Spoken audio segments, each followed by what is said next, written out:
नमस्कार. आज आपण भगवद्गीतेच्या 11व्या अध्यायाची सुरुवात करणार आहोत. विश्वरूप दर्शन योग. विश्वरूप.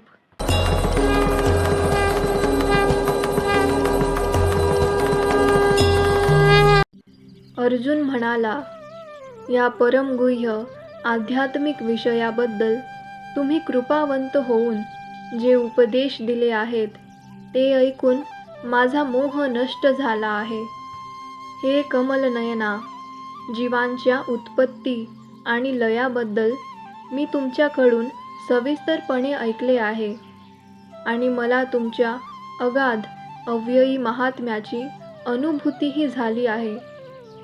हे पुरुषोत्तम, हे परमेश्वर, तुम्ही स्वतः वर्णन केल्याप्रमाणे तुमचे मूळ स्वरूप मी जरी माझ्यासमोर पाहत असलो तरीही या प्राकृत सृष्टीत तुम्ही कसे प्रविष्ट झाला आहात हे मी पाहू इच्छितो.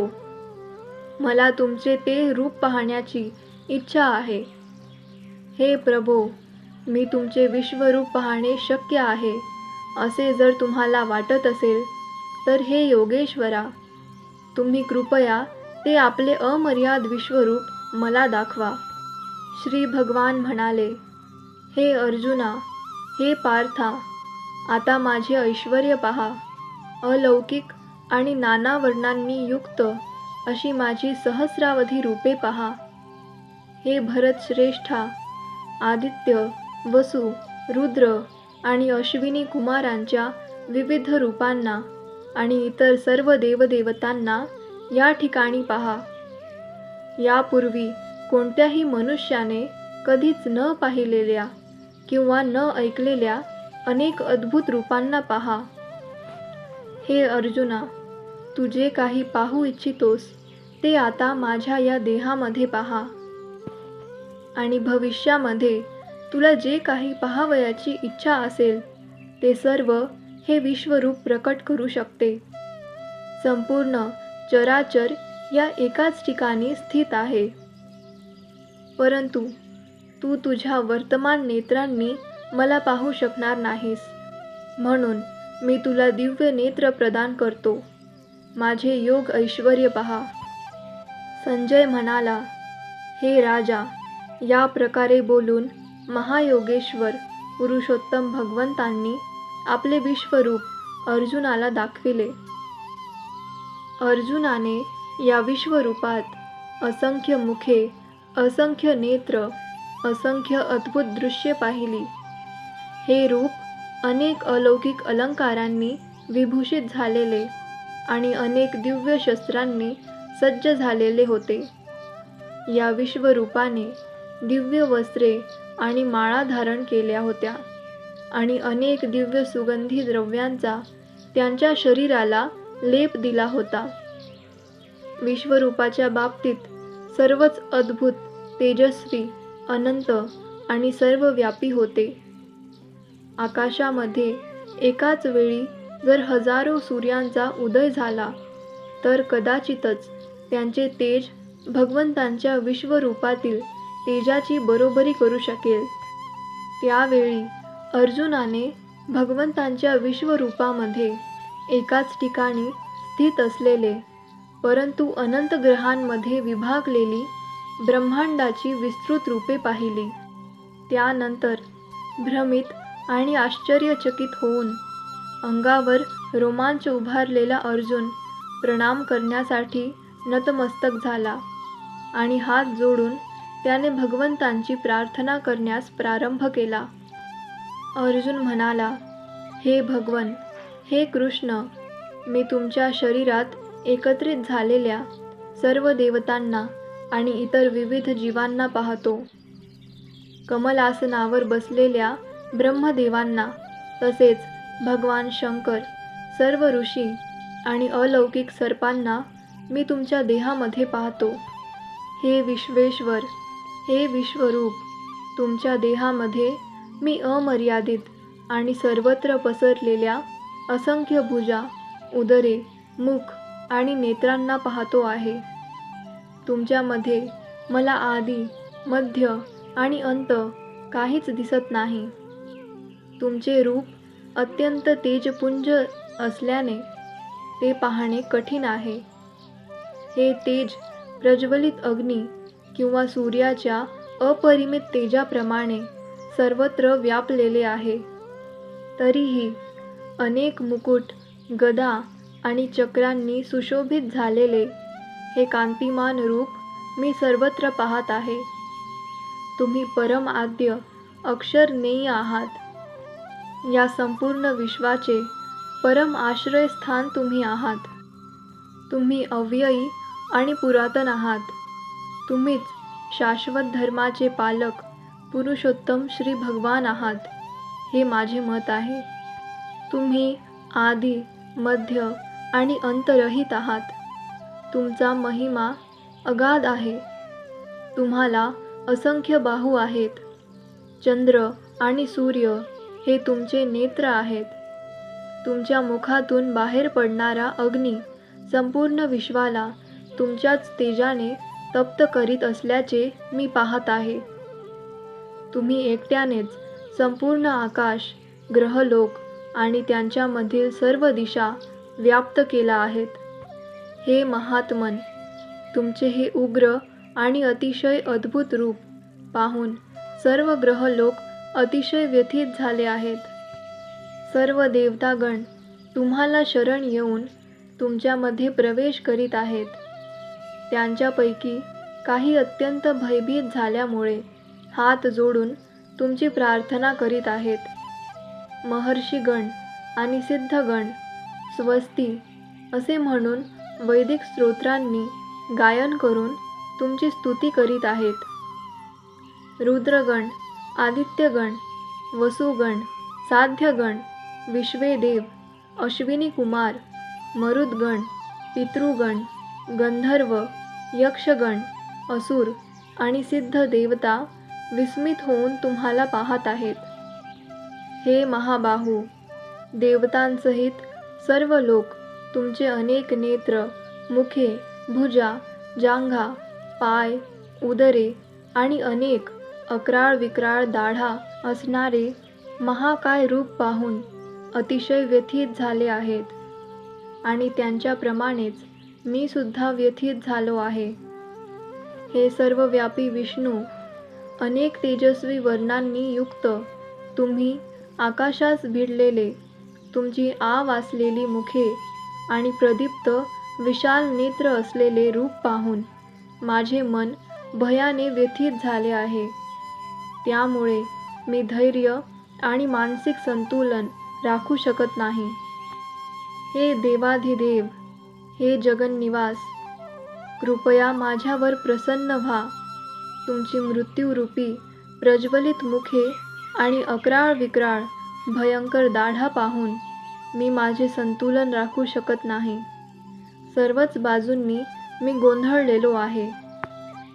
स्वपक्षीय राजांसहित सर्व धृतराष्ट्रपुत्र, भीष्म, द्रोण, कर्ण आणि आमच्या पक्षातील मुख्य योद्धेही तुमच्या भयंकर मुखात त्वरित प्रवेश करीत आहेत.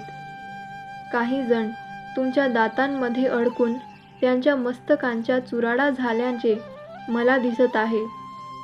ज्याप्रमाणे नद्यांचे अनेक प्रवाह समुद्रामध्ये प्रवेश करतात, त्याप्रमाणे हे सर्व महान योद्धे प्रज्वलित होऊन तुमच्या मुखांमध्ये प्रवेश करीत आहेत. ज्याप्रमाणे पतंग आपल्या विनाशाकरिता प्रदीप्त अग्नीमध्ये प्रवेश करीत असतात, त्याचप्रमाणे हे सर्व लोक द्रुत गतीने भराभर तुमच्या मुखामध्ये प्रवेश करीत असल्याचे मी पाहत आहे. हे विष्णू, तुम्ही आपल्या प्रज्वलित मुखांनी सर्व बाजूंनी सर्व लोकांना गिळंकृत करीत असल्याचे मी पाहत आहे. आपल्या तेजाने तुम्ही संपूर्ण जगत व्यापून उग्र, प्रखर होरपळणाऱ्या किरणांनी प्रकट झाला आहात. हे देवाधिदेव, कृपया मला सांगा की उग्र रूपधारी तुम्ही कोण आहात. मी तुम्हाला प्रणाम करतो. कृपया माझ्यावर प्रसन्न व्हा. तुम्ही आदिपुरुष आहात. मी तुम्हाला जाणू इच्छितो, कारण मला तुमचे प्रयोजन माहीत नाही. श्री भगवान म्हणाले, जगतांचा विनाश करणारा काळ मी आहे आणि सर्व लोकांचा संहार करण्यासाठी मी या ठिकाणी आलो आहे. तुझ्या व्यतिरिक्त दोन्ही सैन्यातील सर्व योद्ध्यांचा विनाश होणार आहे. म्हणून उठ, युद्धास तयार हो आणि यश प्राप्ती कर. शत्रूवर विजय मिळव आणि समृद्ध राज्याचा उपभोग घे. माझ्या योजनेनुसार त्यांचा पूर्वीच मृत्यू झाला आहे आणि हे सव्यसाची युद्धामध्ये तू केवळ निमित्त मात्र होऊ शकतोस. द्रोण, भीष्म, कर्ण आणि इतर महान योद्ध्यांना मी पूर्वीच मारलेले आहे. म्हणून तू त्यांचा वध कर आणि व्यथित होऊ नको. केवळ युद्ध कर. यामुळे युद्धामध्ये तू शत्रूवर विजय प्राप्त करशील. संजय धृतराष्ट्राला म्हणाला, हे राजन, भगवंतांकडून हे वचन ऐकून थरथर कापणाऱ्या अर्जुनाने हात जोडून पुन्हा पुन्हा नमस्कार केला. अत्यंत भयभीत झालेला अर्जुन सद्गतीत स्वरात भगवान श्रीकृष्णांना असे म्हणाला. अर्जुन म्हणाला, हे ऋषिकेश, तुमच्या नामश्रवणाने संपूर्ण जगत हर्षोल्हासित होते आणि सर्व लोक तुमच्यावर अनुरक्त होतात. सिद्ध पुरुष जरी तुम्हाला नमस्कार करीत असले तरी राक्षस भयभीत होऊन इतस्तता पळत आहेत. हे सर्व योग्यच घडत आहे. हे महात्मन, ब्रह्मदेवांपेक्षाही श्रेष्ठ असे आदी सृष्टीकर्ते तुम्ही आहात. तर मग त्यांनी तुम्हाला का बरे आदरपूर्वक नमस्कार करू नये? हे अनंता, हे देवाधिदेव, हे जगन्निवास, या भौतिक सृष्टीच्या पलीकडे असणारे तुम्ही परम, अविनाशी, सर्व कारणांचे कारण आहात. तुम्ही आदिपुरुष भगवान, पुरातन या व्यक्त प्राकृतिक जगताचे एकमात्र आश्रयस्थान आहात. तुम्ही सर्वज्ञ आहात आणि जे जे ज्ञेय आहे ते सर्व तुम्हीच आहात. तुम्ही त्रिगुणातीत असे परम आश्रयस्थान आहात. हे अनंत रूपा, तुम्हीच ही संपूर्ण भौतिक सृष्टी व्यापली आहे. तुम्ही वायू आहात. परम नियंता, अग्नी, जल आणि चंद्र देखील तुम्हीच आहात. तुम्ही आदिजीव ब्रह्मदेव तसेच प्रपितामहही तुम्हीच आहात. म्हणून माझा तुम्हाला सहस्रशः नमस्कार आणि पुन्हा पुन्हा मी तुम्हाला नमस्कार करतो. तुम्हाला पुढून, पाठीमागून आणि सर्व बाजूंनी नमस्कार असो. हे अनंत वीर्य, तुम्ही अपार शक्तीचे स्वामी आहात. तुम्ही सर्व व्यापी आहात आणि म्हणून सर्व काही तुम्हीच आहात. मी तुम्हाला तुमचा महिमा न जाणता माझा मित्र मानून हे यादव, हे कृष्ण, हे मित्र असे अनादराने संबोधिले आहे. प्रेमाने किंवा प्रमादाने मी जे काही केले असेन त्याबद्दल कृपया मला क्षमा करा. विश्रांतीच्या वेळी, चेष्टा करताना, एकाच शय्येवर शयन करताना किंवा एकत्र भोजन करताना अथवा बसताना आणि कधीकधी एकांतवासात तर कधीकधी मित्रांसमक्ष मी तुमचा अपमान केला आहे. हे अच्युत, माझ्या त्या सर्व अपराधांची क्षमा करा. तुम्ही या संपूर्ण चराचर सृष्टीचे पिता आहात. तिचे परमपूज्य आध्यात्मिक गुरु तुम्ही आहात. तुमच्या बरोबरीचा कोणीही नाही. तसेच तुमच्याशी कोणी एकरूपही होऊ शकत नाही. तर मग हे अतुलनीय शक्तिशाली भगवंता, त्रिलोक्यामध्ये तुमच्यापेक्षा अधिक श्रेष्ठ कोण असू शकेल? प्रत्येक जीवाचे आराध्य परमेश्वर तुम्हीच आहात. मी साष्टांग प्रणिपात करून तुमच्याकडे कृपा याचना करीत आहे.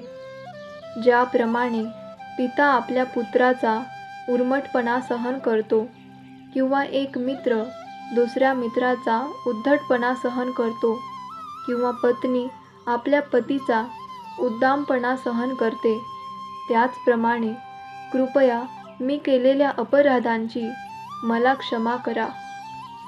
पूर्वी मी कधीही न पाहिलेले विश्वरूप पाहिल्यानंतर आनंदित झालो आहे, परंतु त्याचबरोबर भयाने माझे मन व्याकुळ झाले आहे.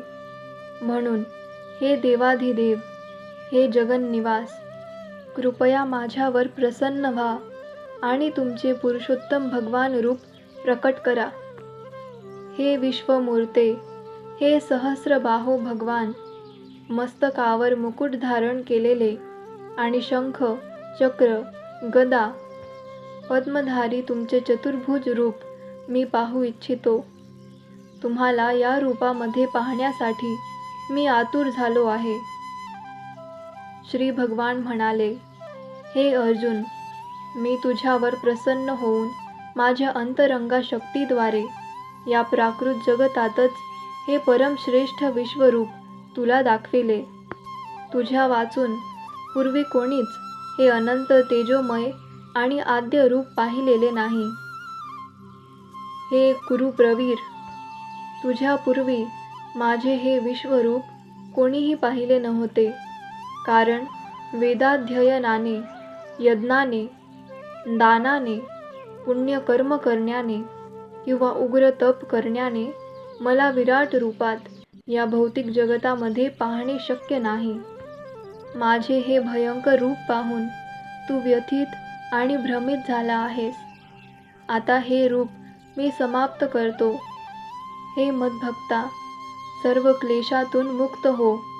तुला जे रूप पाहण्याची इच्छा आहे ते रूप तू आता शांत चित्ताने पाहू शकतोस. संजय धृतराष्ट्राला म्हणाला. भगवान श्रीकृष्णांनी याप्रमाणे बोलून अर्जुनाला आपले मूळ चतुर्भुज रूप आणि शेवटी द्विभुज रूप प्रकट केले आणि भयभीत अर्जुनाला धीर दिला. अर्जुनाने जेव्हा श्रीकृष्णांना मूळ रूपामध्ये पाहिले तेव्हा तो म्हणाला, हे जनार्दन, हे अति सुंदर मनुष्य रूप पाहून मी आता शांतीचित्त झालो आहे आणि मी आपल्या पूर्वस्थितीवर आलो आहे. श्री भगवान म्हणाले, हे अर्जुना, आता तू जे माझे रूप पाहत आहेस त्याचे दर्शन होणे अतिशय दुष्कर आहे. देवतासुद्धा हे मधुर रूप पाहण्याची संधी प्राप्त करण्याच्या नित्य प्रयत्नात असतात. तुझ्या दिव्य चक्षुंद्वारे तू जे रूप पाहत आहेस ते केवळ वेदाध्ययनाने, कठोर तपाने, दानाने किंवा पूजेने जाणणे शक्य नाही. या साधनांद्वारे कोणीही मला माझ्या मूळ स्वरूपामध्ये पाहू शकत नाही. हे अर्जुना, मी जसा तुझ्यासमोर उभा आहे तसे मला केवळ अनन्य भक्तियोगानेच जाणणे शक्य आहे आणि या प्रकारे मला साक्षात पाहता येते. केवळ याच मार्गाने तू माझ्या रहस्यमय तत्वात प्रवेश करू शकतोस. हे अर्जुना, जो सकाम कर्म आणि तर्कवादाच्या संघातून मुक्त होऊन माझ्या विशुद्ध भक्तीमध्ये संलग्न होतो, जो माझ्या प्रीत्यर्थ कर्म करतो, मला आपल्या जीवनाचे परम लक्ष्य मानतो आणि सर्व प्राणी मात्रांशी मित्रत्वाने वागतो, तो निश्चितपणे मला प्राप्त होतो. या प्रकारे भगवद्गीतेच्या विश्वरूप दर्शन योग या 11व्या अध्यायावरील भक्तिवेदांत भाष्य संपन्न. धन्यवाद. भेटू या पुढच्या भागात 12व्या अध्यायासोबत.